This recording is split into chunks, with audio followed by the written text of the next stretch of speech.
ఇక డీటెయిల్ చూస్తే హెచ్ఎండిఏ మాజీ డైరెక్టర్ శివబాలకృష్ణ అక్రమ ఆస్తుల కేసులో దర్యాప్తు ముమ్మరంగా కొనసాగుతుంది. ఏసీపీ అధికారులు శివబాలకృష్ణను కస్టడీ కోరింది. కస్టడీలోకి తీసుకున్న తర్వాత బ్యాంక్ లాకర్స్ ఓపెన్ చేయనున్నారు ఏసీపీ అధికారులు.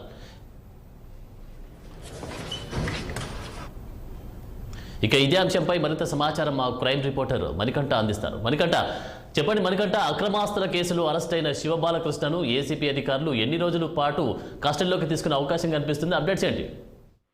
ప్రస్తుతానికి అయితే ఆనంద్, మొన్న ఏదైతే 24 గంటలు ఏసీబీ రైడ్స్ అయితే జరిగాయి. శివబాలకృష్ణ ఇంటిపై ప్రధానంగా 20 చోట్ల 17 బృందాలు అయితే జరగడం మనం చూసాం ఆల్రెడీ. అతన్ని 3 గంటలకైతే అరెస్ట్ చేసి నాంపల్లి కోర్టులో అయితే ప్రవేశపెట్టారు. కోర్టు కూడా 14 రోజులు రిమాండ్ అయితే విధించింది. సెంట్రల్ కూడా జైలు అయితే ప్రజెంట్ ఉన్నారని చెప్పుకోవచ్చు. కాకపోతే ఏదైతే ఏసీబీ కేసు విచారిస్తుందో కోర్టుకి అయితే స్పెషల్ గా అపీల్ చేసుకుంది. కస్టడీగా అయితే సెంట్రల్ కూడా జైల్లో ఉన్న శివబాలకృష్ణ అయితే కస్టడీలో తీసుకోవాలని చెప్పి అయితే అనుకుంటున్నారు. ఇంకా బ్యాంక్ లాకర్లు ఏవైతే శివబాలకృష్ణ కానీ దాంతోపాటు బ్యాంక్ లాకర్లు ఏవైతే ఉన్నాయో ఆ బ్యాంకు లాకర్లు కూడా ఇంకా అమౌంట్ ఎక్కువ ఉండొచ్చు. అమౌంట్ కానీ అటు నగదు కానీ అటు బంగారం కానీ లేదంటే డాక్యుమెంట్స్ ఏదన్నా సరే మిగతా కూడా ఇంకా దర్యాప్తు అయితే చేయాలి, విచారణ అయితే జరపాలని చూస్తున్నారు.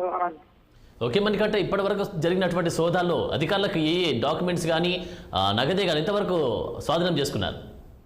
దగ్గర 150 కోట్ల నుంచి 200 కోట్ల వరకు అయితే అంచనా అందిందని చెప్తున్నారు. ఎందుకంటే కొల్లూరులో కానీ అటు యాదగిరిగుట్ట దగ్గర కానీ ఇంకా కొన్ని ప్రధాన చోట్ల ఏదైతే ల్యాండ్ 20 ఎకరాలు కానీ 30 ఎకరాలు కానీ కొనుగోలు చేసి అదేవిధంగా ఒక 8 కిలోలు వెండి, దాంతోపాటు 3 కిలోలు బంగారం, అలాగే ఐఫోన్లు ఒక 80 కోట్ల విలువ చేసి ఒక 80 పైగా లగ్జరీ వాచ్లు కానీ ఒక 4 కార్లు కూడా స్వాధీనం చేస్తున్నారు. 4 విల్లాలు, దాంతోపాటు ఓపెన్ ప్లాట్స్ కూడా కొన్నారు. అది బినామీ పేర్ల మీద కూడా ఉంది.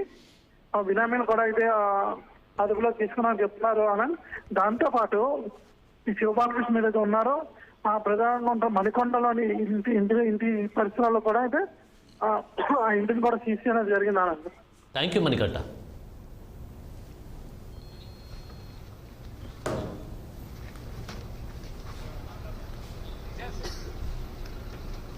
Sir, please.